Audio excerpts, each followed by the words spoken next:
Hello and welcome to the Wildcard Rewind. My name's Hannah and I'll be your host for the evening. And this week we're going to be previewing the AFC and the NFC North ready for draft season. So let's get straight to it. Hit the video. I just want to rewind to when we were young at heart. Back to all those good times. Take me back to the start.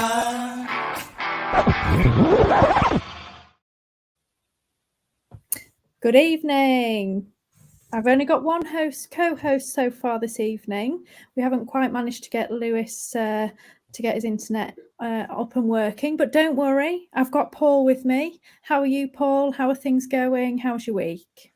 I'm doing relatively well, actually, considering I've worked the last 3 days in the rain and it's been horrible and it's just awful, but I'm actually quite good spirited because it's a Monday and it's rewind time and I get to chat to you. So I mean, it always brightens up the start of my week, you know? Exactly. I can totally understand why you're so excited to speak to me. It's always great fun. To be fair, I have a great time speaking to you too, Paul. So I can see. Yeah, you have a great time, criticizing everything I say and just going, yeah, you're wrong, you're wrong, you're wrong. Never. I mean, to be honest, I think you're quite lucky this season because we're not doing predictions anymore. I think you kind of got away with that, to be honest. We may find room for something, you know? No, we need to. Find room for something. Yeah, we've got to have you to be the loser again, don't we? But anyway. So this week we've got a couple of really exciting divisions to discuss, and there's so much to talk about that I think we probably need to dig and dive straight in. So we're going to start with the AFC North, and obviously let's start with the best team in the league, the Cincinnati Bengals. So, I mean, we know this is a really high-powered offense, and we know that Joe Burrow can support multiple skill players and fantasy-relevant wide receivers. So what I'm actually interested about this season, Paul, is actually Jamar Chase and T. Higgins. So they're being drafted really close together, basically in kind of round 1 and round 2 to 3.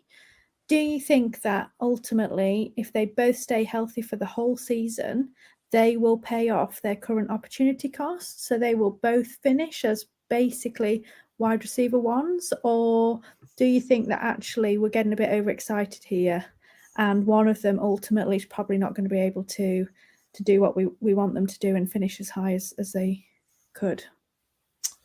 I think that's a question that has been asked for the last, 2 years Jamar Chase has been in now, or 1 year?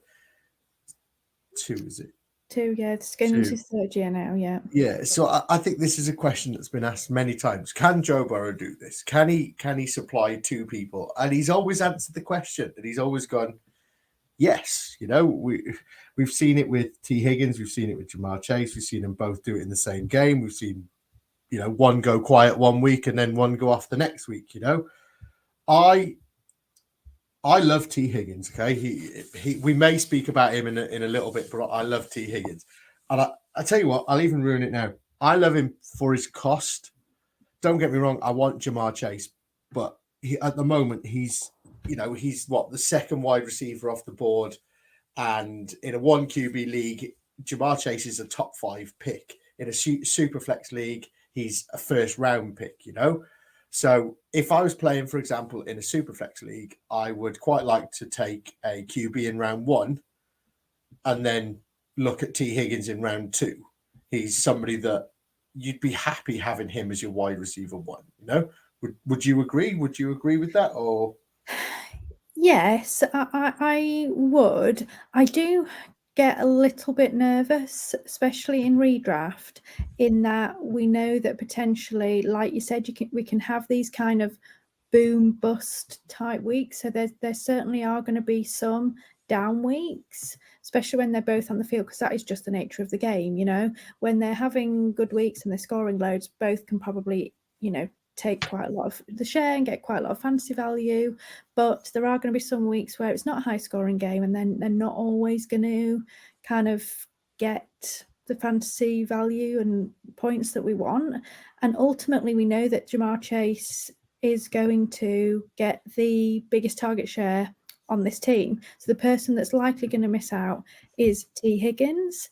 So it does make me a little bit nervous if I have him as my wide receiver 1 on a redraft team, because I think there's certainly going to be weeks where he's probably going to have down weeks.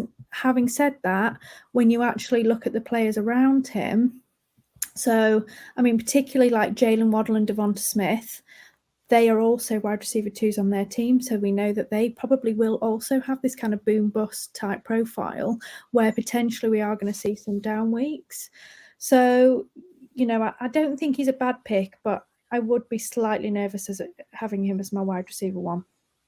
So I'm just looking at some numbers here, and in the 2 years that Jamar Chase has been there, T. Higgins both seasons has had 110 targets. 2021 had 74 receptions, 1,091 yards, and 2022 had 75 receptions, 1,042 yards. And in 21 he had 6 touchdowns, 22 he had 7 touchdowns. Now that to me is absolutely brilliant numbers. You know, he's wide receiver 2 on his team, and he's still putting 1,000 yards up on the board. And Jamar Chase is doing the same thing, you know.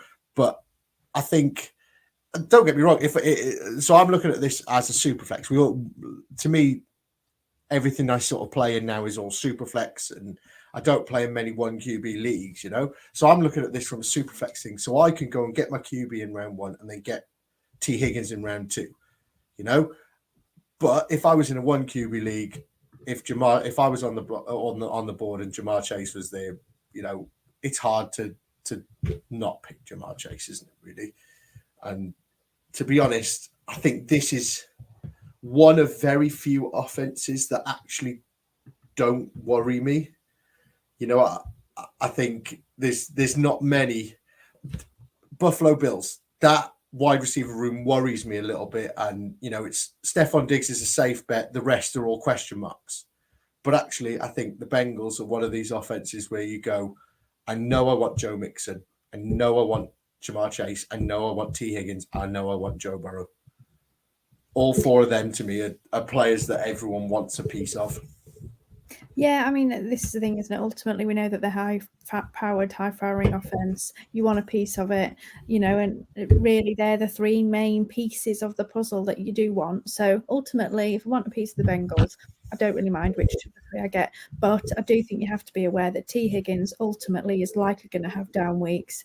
You know, just quickly before we move on, when you actually look at him last season, PPR points-wise, you know, he ranged from kind of a wide receiver 3, 4 on some weeks to a wide receiver 1. And so obviously I think you just have to be prepared for that. I think really with T. Higgins. And I think if you're prepared and you're happy with that, then that's great. Take him.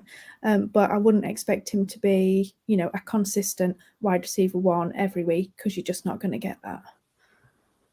Yeah. I agree. Oh, fabulous. Shall we chat Baltimore Ravens?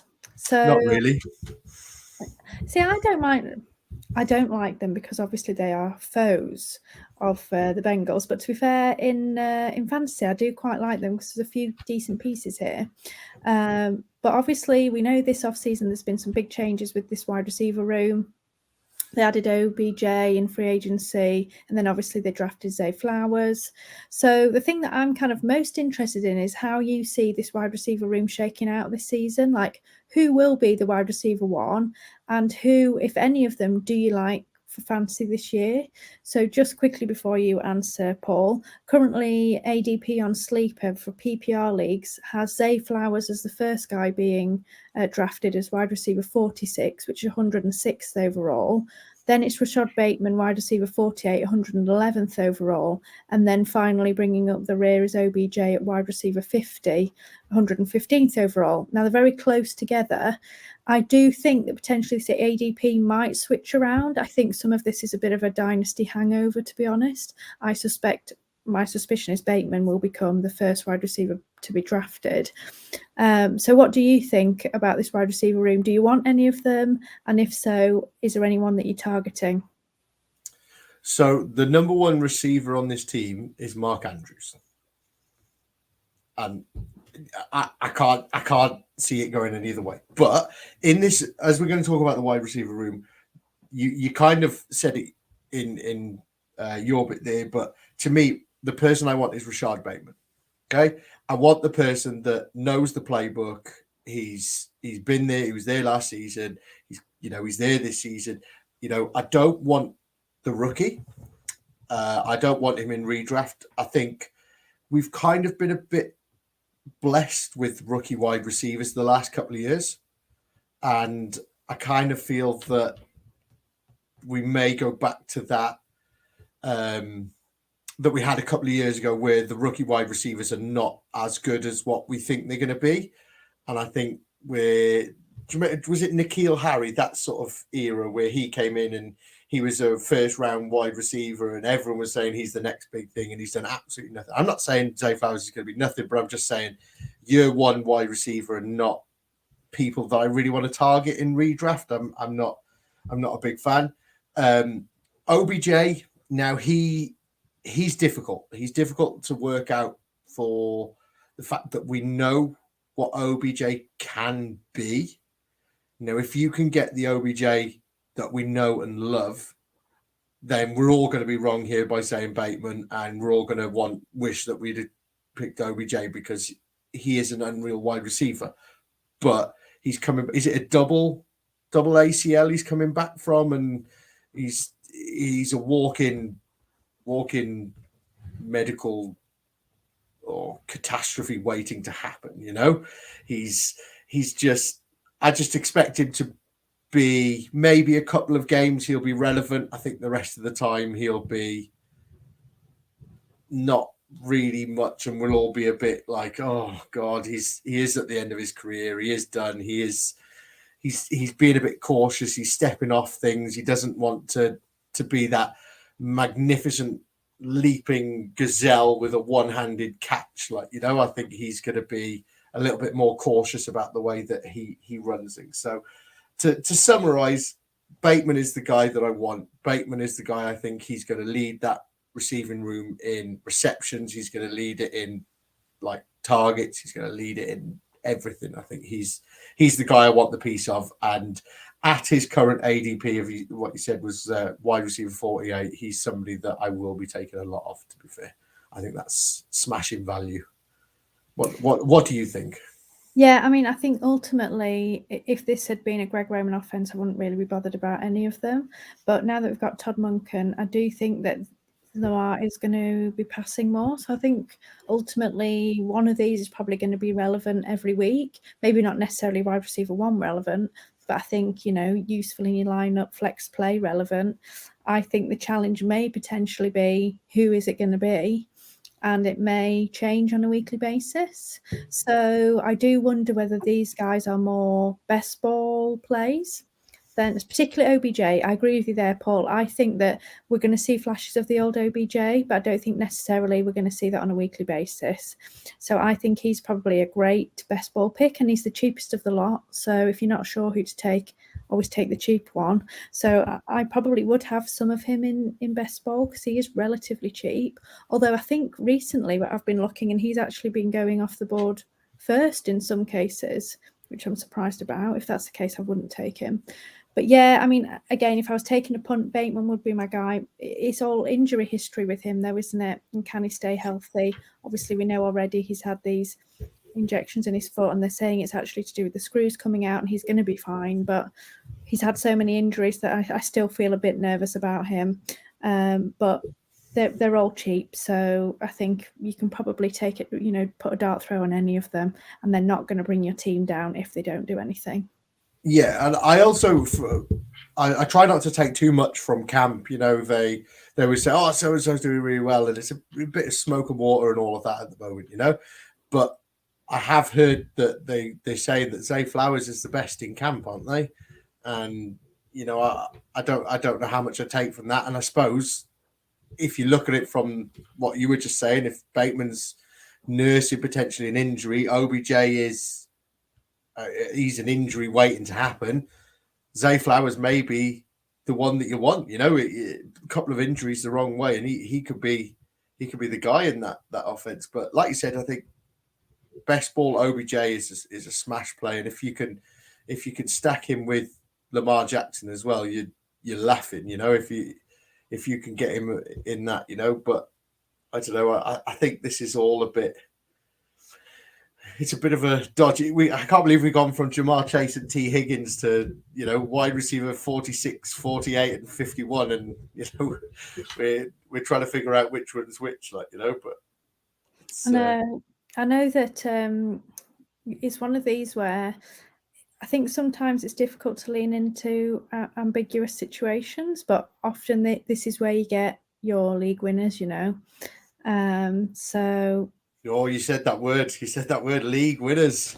I know. I don't necessarily think that any of these are going to be that, but I do think sometimes we get a bit nervous about ambiguous situations, like, oh, it could be none of them, and it could be none of them. It could be, a Kansas City Chiefs from last season situation. They spread the ball out, and actually nobody ultimately is fantasy relevant enough.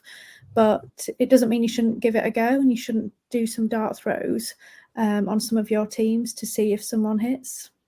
But to me, the Baltimore Ravens are quite a high-powered offense, really. They're a team that are very good. They have a very, very good QB. They've got a very good head coach and stuff like this. And ultimately, you want pieces of them sort of offenses, I'm probably people are going to jump on me for this, but you don't want pieces of the Arizona Cardinals because they're not going to be that high-powered offense this year. I'm the only person I want from there is James Conner. Apart from that, the rest are not really that relevant to me. Now, the Baltimore Ravens, we can't decide which wide receivers it's going to be. Nobody really knows. And like you said, it is a dart throw, but that is a high-powered offense that I want a part of. Now, if I can have one of them, that's me. We all play the lottery, don't we? Everyone has a go at the lottery every week, and you've got a 1 in 7 million chance of winning it.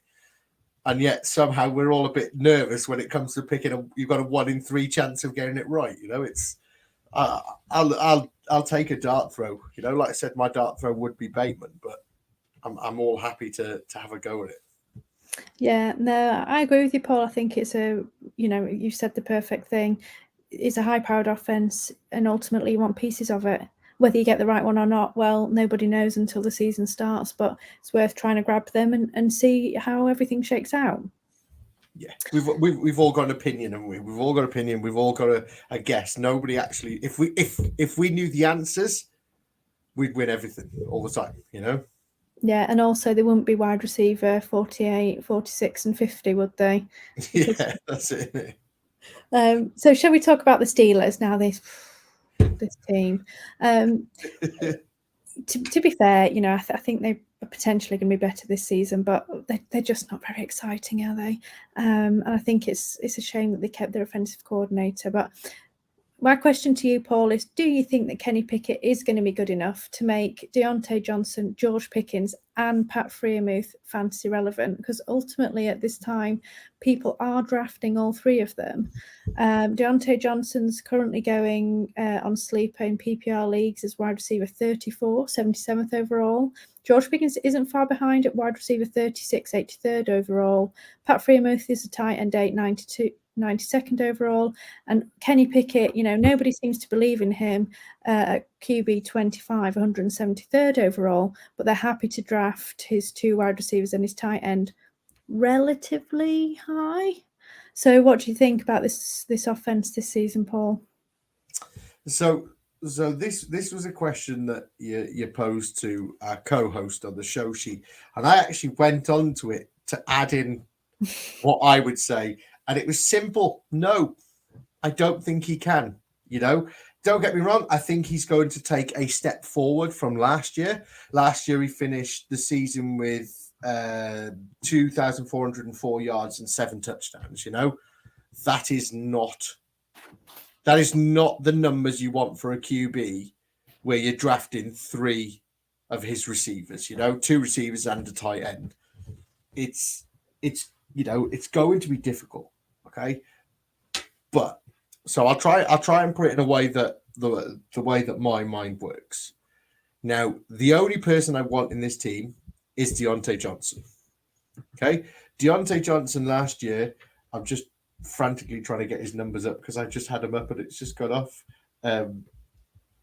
Deontay Johnson last year finished the season with 147 targets, 86 receptions, 882 yards, and 0 touchdowns. Okay. But what screams out to me that is 147 targets. Now, I don't care what you say about Pickett or whether he can keep all of these players relevant or anything like that. But Deontay Johnson seen nearly 50% of his targets last year. That's not going to change this year. He's not all of a sudden going to go, I don't want to throw the ball to Deontay Johnson anymore. I want to throw the ball to George Pickens. He's obviously got some kind of connection with Deontay Johnson. So I think, no, he's not going to maintain all three of them. He's going to maintain Deontay Johnson. I think George Pickens is obviously going to see some form of targets. And he is going to be maybe relevant as like a wide receiver 3, maybe a wide receiver 4 in your team. He could be a solid flex play. But to me, the only one I really want in this offense is Deontay Johnson. And that may be because I'm friends with Rich Coolin and he's a massive lover of Deontay Johnson. And I've heard him talk about him so much that I'm actually like, yeah, I'm starting to believe, I'm a believer. Yeah, do you know what, Paul? I actually agree with you. I also am a Deontay Johnson believer. I think he is great.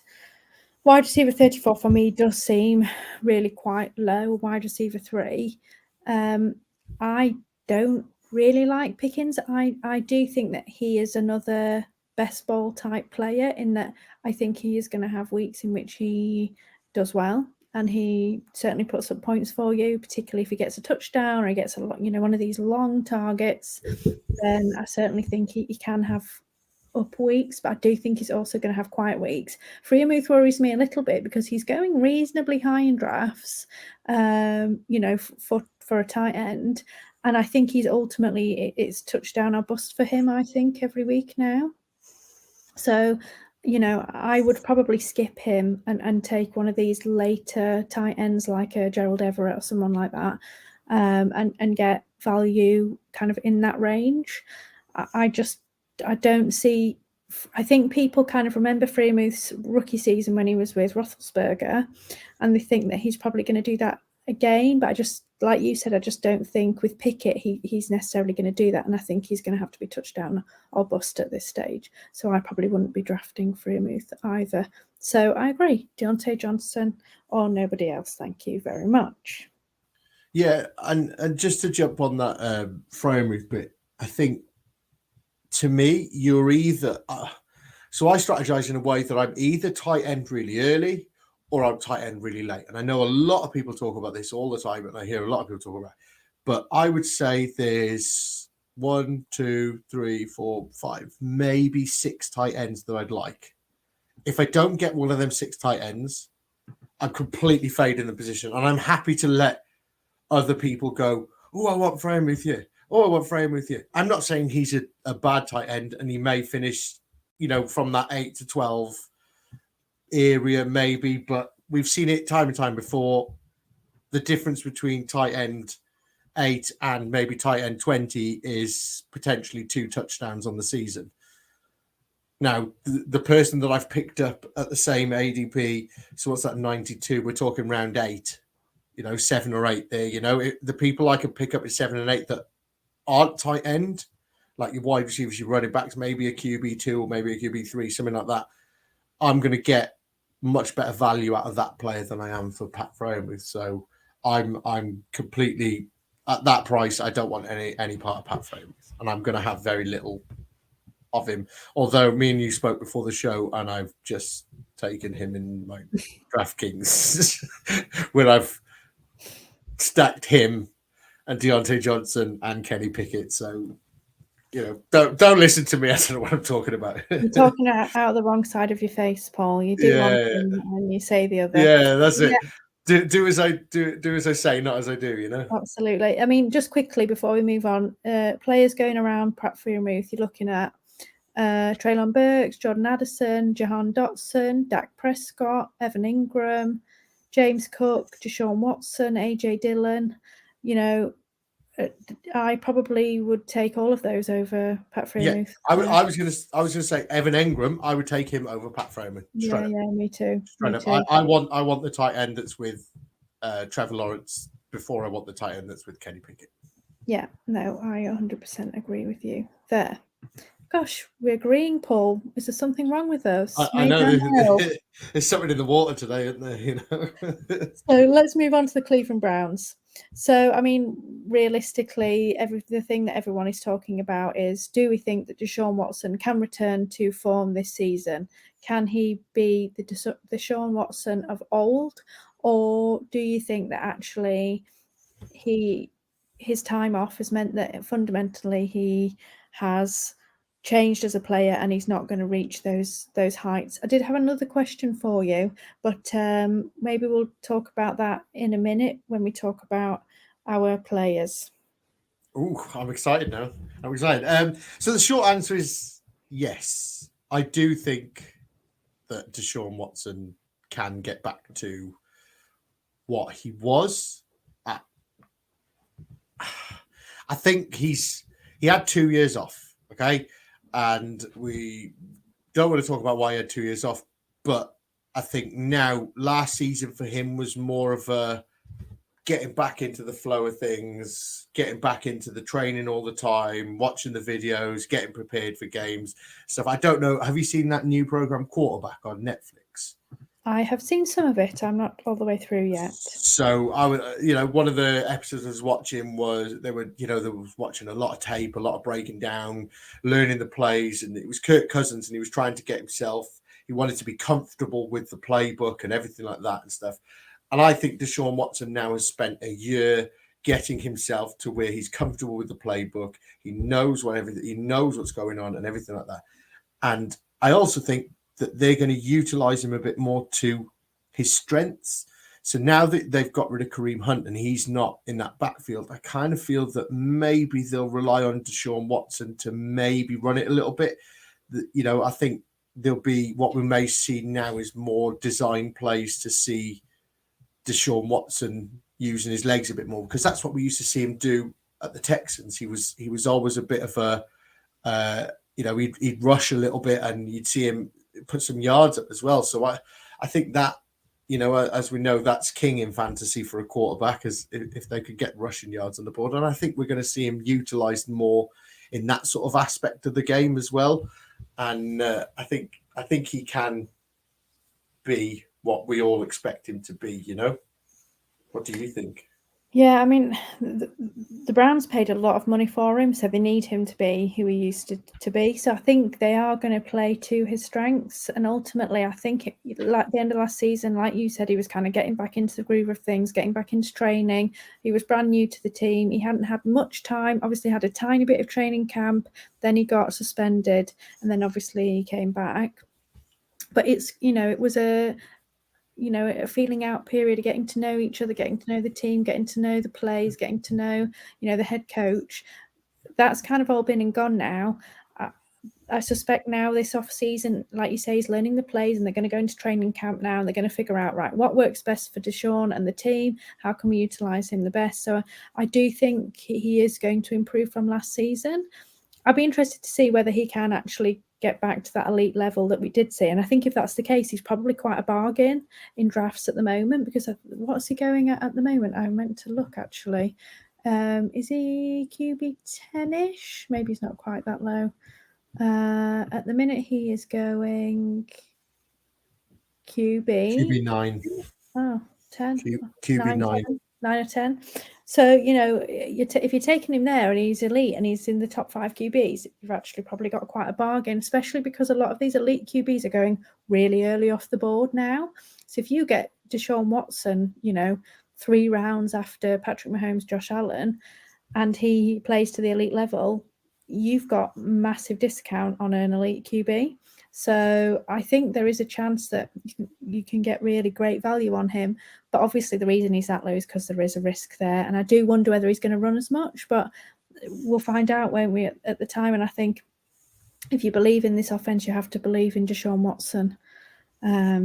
And so I'm really interested to see what he does. I have taken him occasionally, but he's not someone I'm particularly targeting. But part of that is I am put off a bit by him, just based on his recent history. But I think there is a chance. I definitely think he's going to improve. I'm just not sure whether he's going to be as elite as he used to be, but we'll find out. So what you're saying is you think you're kind of drafting him at his ceiling then. So you think if you take him as QB9, you can't really see him going much higher. Like you can't see him finishing much higher than that. I don't know. This is the thing, Paul. I'm not entirely sure. I don't know what to expect from him, but potentially, realistically, he probably has to throw loads or he has to do some rushing to get into the elite category, Yeah, so I've got some stats here. So his last season for the Texans in 2020, he threw the ball 544 times. It was completed 382 so he had 4,823 yards and 33 touchdowns. He rushed the ball 90 times for 444 yards and 3 touchdowns. And like last year for the Browns, he threw the ball 170 times. So, you were seeing 500 attempts a season, not a game, a season. And so I think last year was 170 attempts, 99 completions, 1,100 yards, and 36 rushing attempts, 175 yards. The only way is up for him. If he has another season like that, the Browns are going to be like, oh my God, we've just thrown money away, Yeah, I mean, he has to, like you say, he has to. We've paid that much for him. So I think there's a chance that you do get him at a discount, but with his recent history, I just don't want to take him there, that's all. Yeah, I get it. So before we move on to our next division, we're each going to give our favourite player in this division for the 2023 season. For some reason, I want to go back to 2022. But so, who is your favourite player in this division for the 2023 season, Paul, and why? So I mentioned him earlier. My favourite player, and this is not. I'll give you my favourite player, and then I'll give you my pick. My favourite player is T. Higgins. I love T. Higgins, and I want T. Higgins everywhere. But that's just a personal thing. But the player I want at the moment is Joe Mixon, and I'll tell you why I want Joe Mixon, because we all know what Joe Mixon can be. We've all seen him do it. He's part of this elite high-powered offense. Enjoy it now, Hannah, because I'm not going to say it again, okay? This elite high-powered offense. And he's currently going as RB 17 off the board. And that, to me, is just insane value. If I can get somebody like Joe Mixon as RB 17, he's going 39th overall, and that's beginning of round 4. If I can get somebody like Joe Mixon at the beginning of round 4, mate, show me the trophy. Show me the trophy. Yeah, I mean, ultimately, it's the people are scared of the suspension, aren't they? Well, they were scared of 2 things, weren't they? They were scared of him being cut, because there's discussions about that, and then they were scared of the suspension. We know now that he's taken a pay cut, so he's going to be hanging around for at least this year, probably next year. But we're still waiting on the suspension. So I think until news breaks on that, I do think people probably continue to be a bit kind of nervous of him. But ultimately, the time that's important, I know you need to get to the playoffs, but ultimately the second half of the season and the playoffs are going to be the most important time. So if you can kind of cover him enough with a starting running back, pick someone up off waivers when someone gets injured or whatever, just to get you through potentially those first few weeks if he does get a suspension, then, like you say, you probably have got a bit of a bargain, and ultimately he's likely going to be a low-end RB1 in that offense, you would have thought. Agreed. So my player, Paul, is Elijah Moore. So one of my other questions actually to you when we were discussing Cleveland was, are you in or out on Elijah Moore this season? And based on that face that you just pulled and sticking your tongue out, I'm guessing that's a no.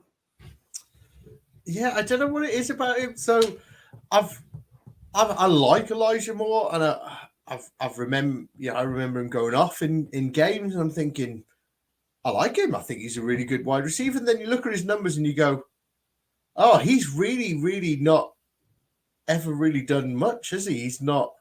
His numbers are just they're not that great. I'm frantic. I had his numbers up a minute ago. They've just gone off. So his numbers so far, he's finished as 81st overall in PPR last year on Sleeper and 49th the year before. He had 37 receptions last year for 446 yards and 1 touchdown. Now, I will give you this. His QB play was awful. He didn't have a good QB, and they went through Zach Wilson. They went through Mike White. Was there another one there? Joe Flacco was there at one point, I think, last year. Yeah. So, I will give him the benefit of the doubt, but actually, I'm trying to find positives amongst it. And this, he caught 52% of his targets last year, or about 50%, sorry. And then the year before, 77 targets, 43 receptions. So about the same the year before. And I'm just like, I don't know.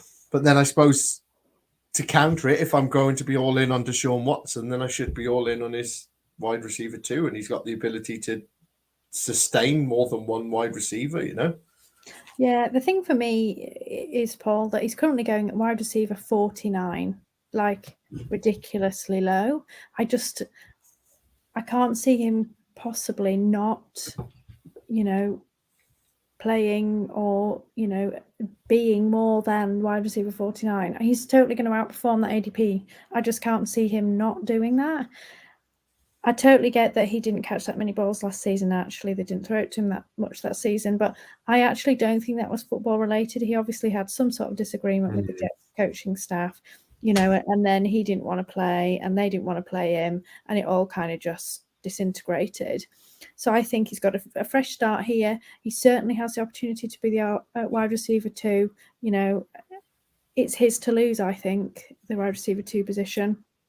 Like you say, if we believe in Deshaun, then we've got to believe in him. Wide receiver 49, I'm 100% taking a punt on that, because I think there's a high chance that he's going to outperform that and he's going to give me some value on my team, even if it's only flex value.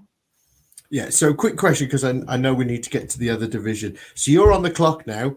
Yeah. And you in front of you're staring down the barrel of Zay Flowers, wide receiver 46, Bateman, wide receiver 48, Elijah Moore, wide receiver 49, and OBJ at wide receiver 50. Who are you taking? So I would say that some of the time I would take Elijah Moore. Some of the time I would take Rashad Bateman. I feel like this is a political answer, this. Sometimes I take this one, sometimes I take that. You obviously want pieces from all the pies. Yeah, absolutely. Ultimately, I'd like a piece of everything. I think if I was only drafting one team. Yeah. Do you remember when we all used to draft one team, One team. Do I take a Ravens wide receiver or do I take Elijah Moore? That's a really tough one. The thing is, I would say that I would have them in the same. Do I have them in the same tier? I've thrown you right. I've thrown you right under the bus here. I know, because actually, if I think about it, who would I take? Probably Bateman, if I'm honest. Probably Bateman. I'm inclined to agree with you. But Elijah Moore would be probably my second choice. Yeah, I think I agree more with your political answer of. I think the amount of drafts we do, I'm pretty sure your sleeper app looks the same as mine, and there's just always drafts and everything. But I think each draft would be different based on my build. But one team on the clock now, I think it'd be Rashad Bateman. Yeah, no, I do agree with you, absolutely. But I do also think that Elijah Moore probably does drop lower than that. I think you could risk taking Bateman and there would be a chance that Elijah Moore comes back to you. I think it's unlikely that Bateman would come back to you. Yes, I agree. But so that would be my thoughts there. Right, come on, we need to get moving on to the NFC North. We've been chatting too much about the best division in football. We're only 9 minutes off schedule, Let's start. Don't you mean 11? But anyway, let's start with our pseudo favourite team. But now that Mags is left, it just doesn't quite feel the same. The Detroit Lions. So my question to you is, how do you see this backfield playing out? Like, can both running backs be fantasy relevant, or do you think that someone's going to grab it and run off with it? And if so, who? So I think this is Jahmyr Gibbs's job to lose. I think when a team use that kind of draft capital to draft a running back, I think that they believe in him, and I think it's his backfield to lose. So I think week 1, I think he's going to be straight in there, straight running the ball, and I think he's just going to be. I know you disagree with me on this one because we spoke about it before the show, but I think he's going to be the guy this year, and I think he's going to be somebody that's flying off draft boards early next year because he's going to be a great player. He's going to be a 3-down running back, and I know they've brought David Montgomery in, haven't they? Now I don't think, I may be wrong, but I don't think a team used that kind of draft capital on a running back, bring in the veteran, and not utilize that amazing weapon that they've drafted in the first round. I think they use him, and I think they'll use David Montgomery, but I think he'll be more of a he'll sort of maybe play like 10% of snaps or something like that. You know, bit of a trick play where they've got 2 running backs on the field.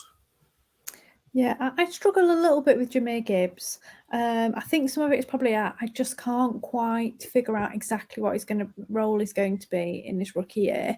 I do agree that they'll probably want to get him on the field. My only concern with rookie running backs is that sometimes, things like protection, protecting the quarterback, things like that, they're just not always that great at it, and it takes them time. I do wonder whether they do use Montgomery as the kind of goal line back, just because we know that Gibbs is just a little bit slighter, but I could be wrong here.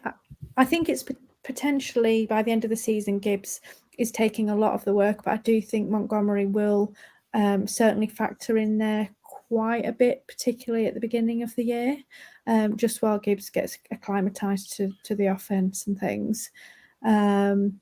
But I actually haven't, so far I have no shares of Gibbs yet. He's going as the RB15, which to me just seems a little bit high.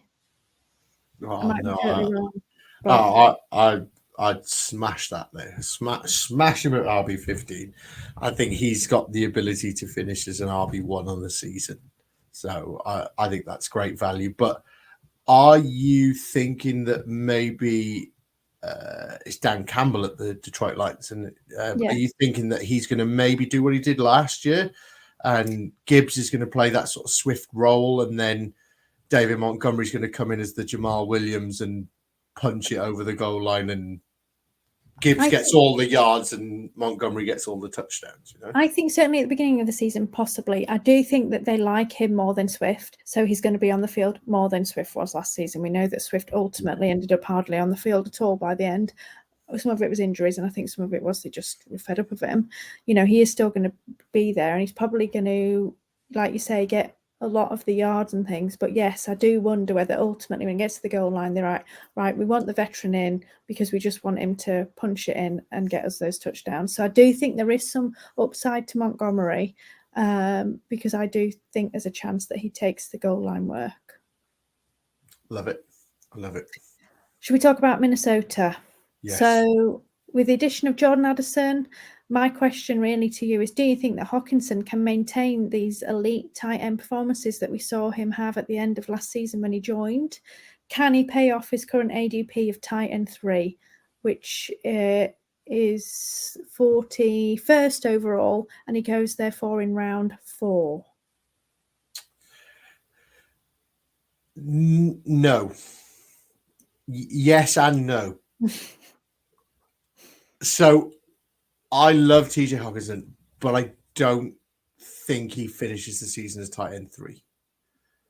I think So in my personal rankings, I think I'd have Kelsey, Andrews, Pitts, Goddard, then Hawkinson. I think he finishes a tight end 5 for me. And I think tight end 3 is a bit early. But I've also seen him. So I've seen people take Kittle before him. I've seen people, I've seen him fall to tight end 6, and I've smashed him there and gone, yes, he's a smash play for me at tight end 6. But I don't think I'd draft him as tight end 3. No, but I do think he still holds value in that team, Yeah, I 100% agree. I think he does hold value, but I think drafting him in round 4, I think we're drafting him at his ceiling there. Yeah. Really agreed. need him to perform really well to pay off that opportunity cost. I don't mind him being the tight end 3, but I don't like in drafts where he goes. If he was the tight end 3 and he was going in round 7, 8, 9, absolutely happy. But round 4, to me, that's his ceiling, and I really think you're losing a lot of opportunity, or you're taking up a lot of opportunity costs there, and I think you're losing a lot of points by foregoing a running back, a wide receiver, or in a super flex league a quarterback. I just can't. I can't take him there. It's too high for me. So I agree with you, Paul. Gosh, I'm definitely coming down with something when I'm agreeing with you so much. Or I've just learned to listen to you and just And say what Hannah would say. What would Hannah say in this situation, and then she'll agree with me. What would Hannah do? Yeah, that's the way to go, Paul. That wins you championships. Oh God. No, messing with you. So let's talk about Green Bay quickly. So obviously there's quite a few changes on that offense this season. And really my question is, how does the change in quarterback affect the Green Bay Packers from a fantasy perspective this season? And do you think that Christian Watson can pay off his current ADP of wide receiver 25, 56th overall? So this is a team that have a massive question mark over their head. I think they've got a lot to prove. I think, they've had this cloud of stuff going on with Aaron Rodgers the last sort of 12 months to 2 years. And is Aaron Rodgers this? Is he still got it? Is he in a dark room? Does he need a bit of alone time? And now he's gone. And I kind of feel that storm cloud's been lifted off them. And maybe they'll be playing a bit more as like we can do what we want now, not what Aaron Rodgers wants us to do. So I think they've got a lot to prove. Now, Jordan Love is a player that I like at value. He's one of the late round QBs that I like to, as like a QB3. If I go early with 2 QBs and then sort of fade the position a little bit, he's somebody that I want because I can see him being a starter for 16, 17 games, Christian Watson is somebody that I absolutely do not want anywhere near my team. I think that, to me, what did you say? Wide receiver 25? Absolutely no way do I want him anywhere near my team at that value. He is a player that I'd like on my team, but I'd put him in a conversation around put it this way. I think I'd take Rashad Bateman over Christian Watson. Oh, and you know what I mean. Christian Watson he's not been somebody that has ever, he's done it on a few games. I'm trying to figure out how many games he actually. I'm looking at his game log now. He finished as a top 10 wide receiver 3 times last year. Week 10, week 11, and week 13. And then week 12 and week 18, he finished as 10 and 13. Apart from that, he wasn't within the top 50 at all. So there's 5 games where he's finished inside the top 50. And somehow we're drafting this person as wide receiver 25. Yeah, I think the problem is that at the end of last season, he scored like 7 touchdowns in 4 games. Like his touchdown rate was ridiculous. And he was getting a lot of these kind of long, deep targets. So I think, like you say, I think people have these like very short-term memories. They're like fish, and they're like, "Oh, I remember he put loads of points on my team. I think he's fantastic. I'm going to draft him. He's going to be the wide receiver one of the Green Bay Packers." So just quickly, I totally agree with you on Christian Watson, but you sat in a draft, and here we are on the clock. There's Christian Watson. There's also Drake London, Jerry Jeudy, Chris Godwin, Trevor Lawrence, Cal Pitts. Who would you? For me, where would you take Christian Watson out of those? Dead last. Exactly, 100% agree. I the fact that so I'm trying to take Kyle Pitts out of this because he's tight end, and I'm trying to take Trevor Lawrence out of this because he's QB. The fact that we're putting Christian Watson in the same conversation as Jerry Jeudy absolutely blows my mind. You know what I mean?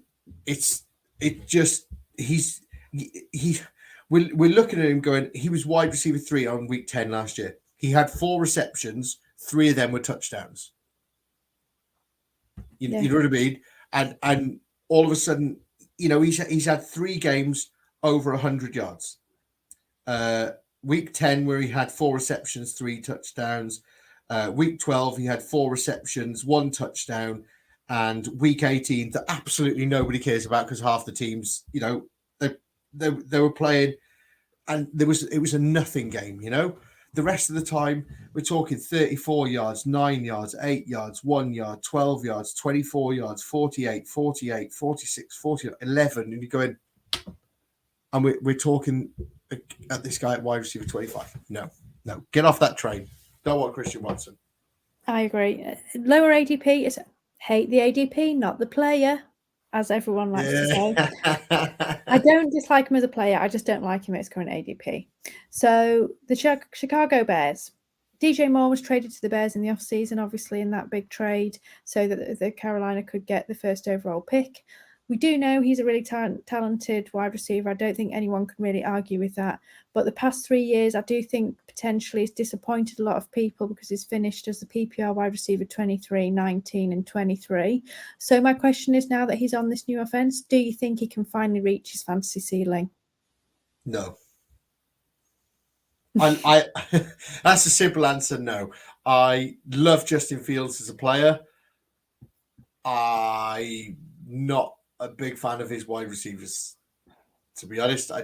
I think he's a good quarterback. He can throw the ball. I just don't think he will ever supply a player as sort of like we've all wanted DJ Moore to finish as the wide receiver 1 for as long as I can remember, and I just don't think he's going to do that at the Chicago Bears.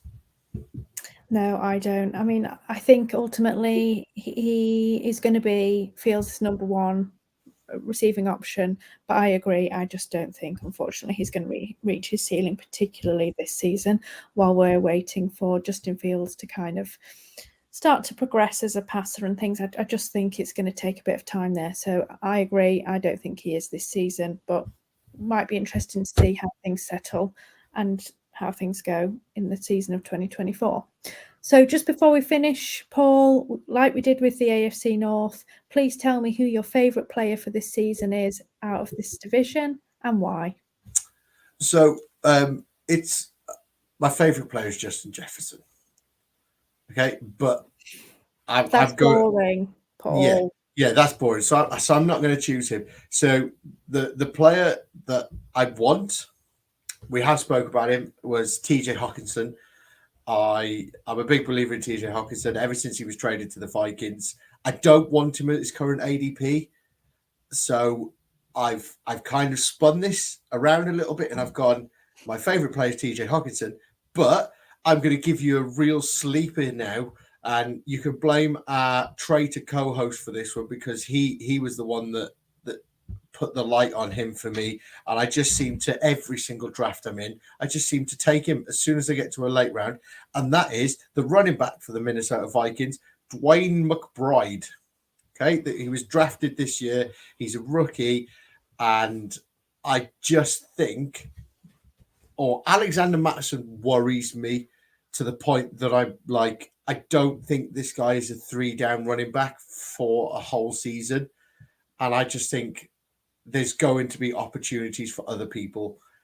Now, I want pieces of them running backs. So in a draft, I want the late round running backs. I want to take a lot of late round running backs so I can, when people start getting injured, I'm going, bam, I've got him. Bam, I've got him, And it's, to me, I want Dwayne McBride. So there you go. My favorite player is TJ Hawkinson, but I don't want him at value.